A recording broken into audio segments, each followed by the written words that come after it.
お久しぶりです。いや、元気だった？元気です。よかったよかった。生きています。よかった。お久しぶりです。ねえ。ワンダーランドというテーマパークなんですけど、あるんだ。ジェットコースターとか、インスタグラム写真載せて。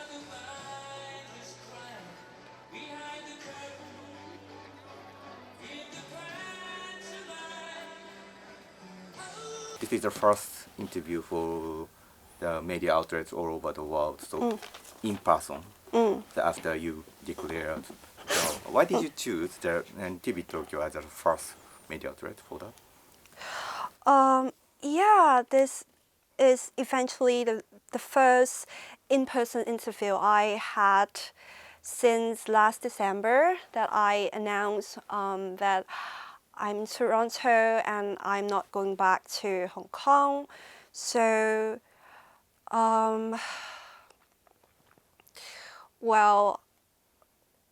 so we had like interview for like I think many times in the past 10 years, and actually TV Tokyo was the first Japanese media that I had interviewed with since I think Umbrella Movement 10 years ago. So yeah, so that's why I think TV Tokyo would be a very good choice for me to have my first interview in Toronto. So at the moment, so you avoid receiving the interview from Hong Kong media or Chinese media? Well, actually, I'm not really avoiding, like having interview with Hong Kong media, but I think it's another way around that, like, the Hong Kong media would not reach out to me because of the national security law and because of the political environment that it's becoming more and more severe. Because the national security law, it's not only about like ordinary citizens in Hong Kong, but it's also about media has to be under the monitor of the government. So, and Hong Kong government officials once said that if the media reach out to people who are being, who are like under bounty, who are wanted persons, they might be against the national security law also. So I think it's like I'm not trying to avoid the Hong Kong media, but it's the Hong Kong media like they didn't reach out to me because of my like sensitive like identity right now. So this is a question similar to the question Ikegami-san asked. So when you heard you were on the list, hunted, wanted. So how did you feel about that?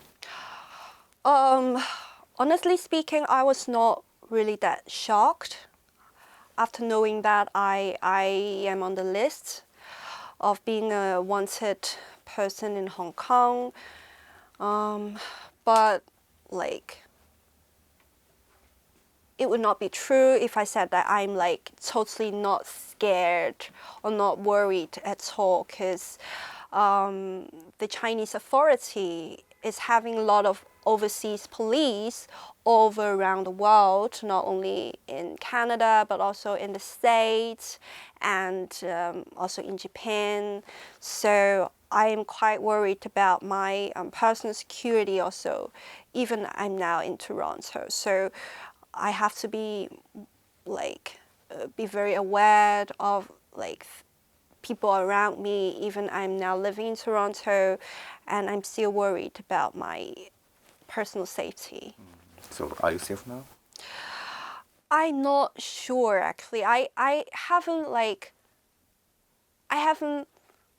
felt like any direct threats from the Chinese authority or Chinese community here in Toronto, but I have to be very aware. You know that there's some news report about Hong Kong police based overseas. So even in Toronto, in Japan, of course. So Yeah. What do you think about this scheme? So of the Hong Kong police or Chinese police? It's very clear that the Chinese authority is trying to expand their influence not only within the territory of China, but also all over around the world, using their overseas police and using the connection to the local Chinese community in different parts of the world. So it's also the case for the national security law that under the law, not only Hong Kong citizens are under threat, but actually even for foreigners, even for Japanese people, even for Canadian people, they are under the threat of the national security law, that if they did or if they said something like bad about China or about the Hong Kong authority, one day if they are going to enter China or Hong Kong, they might be arrested or they might be refused to enter Hong Kong just because of the national security law. So it's not only about like Hong Kong citizens, but about the whole world. So you mentioned the like kind of negotiations or by police. They want you to share the information with the other activists. So could you tell us the detail of that? So. Yes, after I told the police that I would like to go to Canada for my postgraduate studies, they asked me a lot, and I was asked to they asked me a lot about like everything, like about my family, about my income, about where I live, about my friends, about my past political party and my political connections. And they asked me, was I willing to provide like information of other overseas activists to them after arriving in Toronto, and I refused to their invitation eventually. But later on, I was being brought to the mainland China to a very patriotic trip, and I was even being forced to write a letter of repentance. So it shows that Hong Kong is no longer a city with rule of law, although the authority claim that they are doing things according to the law, they're doing things according to a rule of law system in Hong Kong, but like none of my experience, like the trip to Shenzhen and the letter of repentance,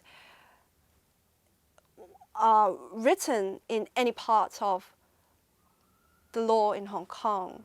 So Hong Kong is no longer a city with rule of law.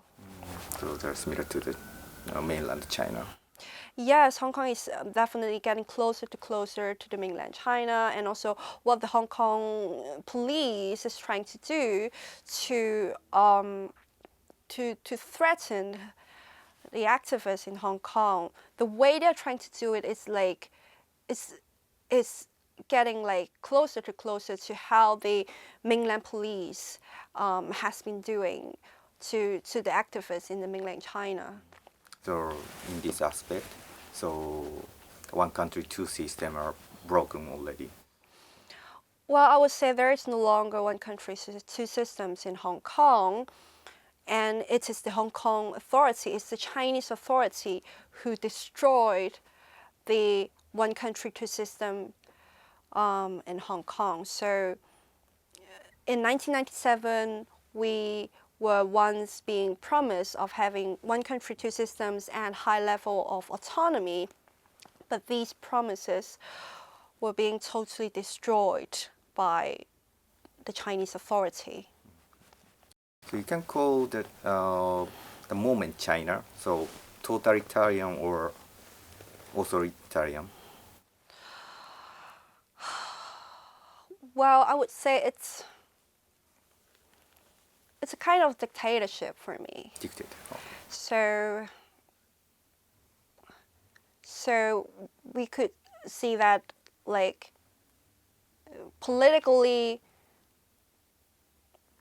like, everything is under the control, a total control of the Chinese authority, and we as a people has no, like, there's no right to say no if we are living in its territory.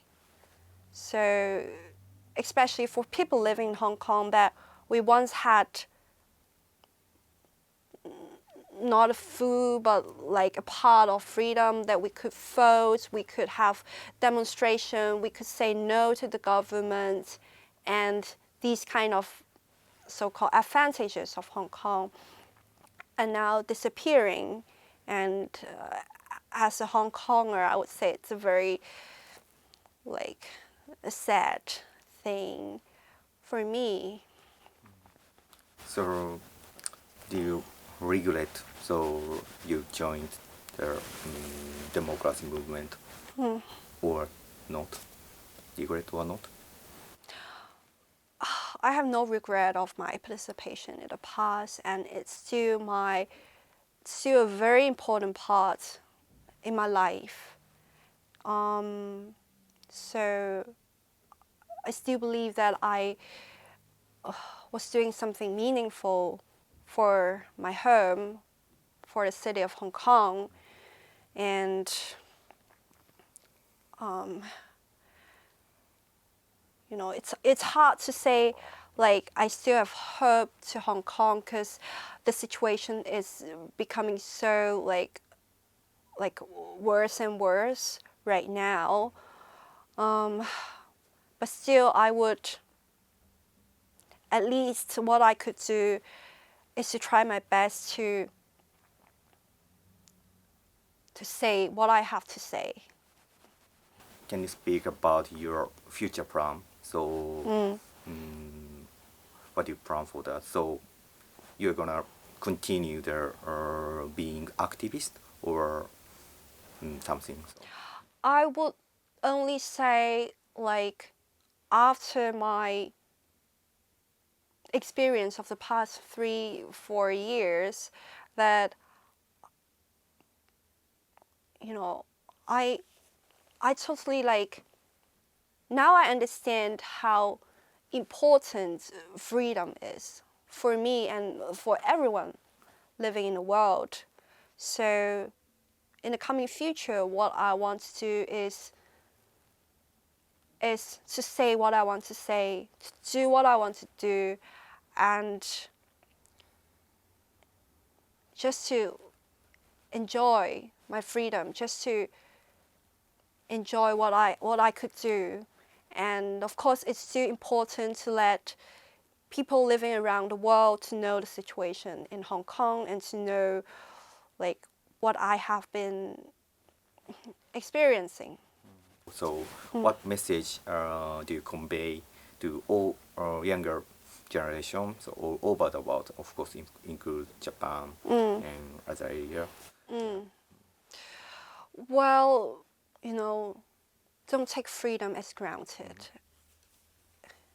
Like, especially as a Hong Konger, we know that freedom, like, we know how precious freedom is. And we know how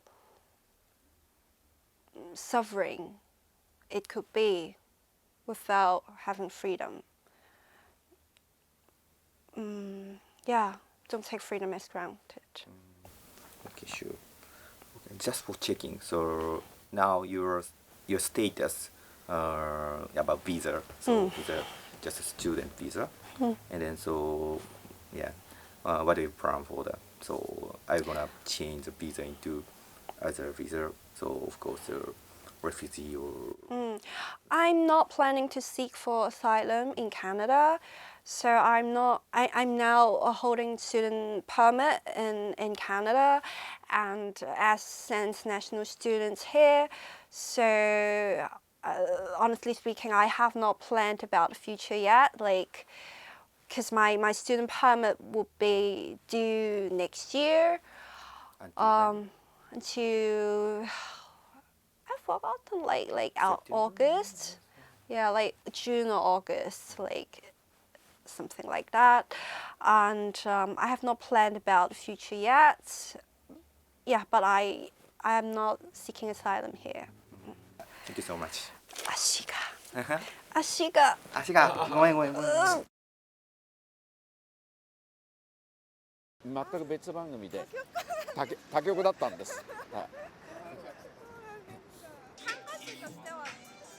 い。まあね。でもちょっとここいいよ。帰ってこないですし、2020年の時に国家安全法で逮捕されて、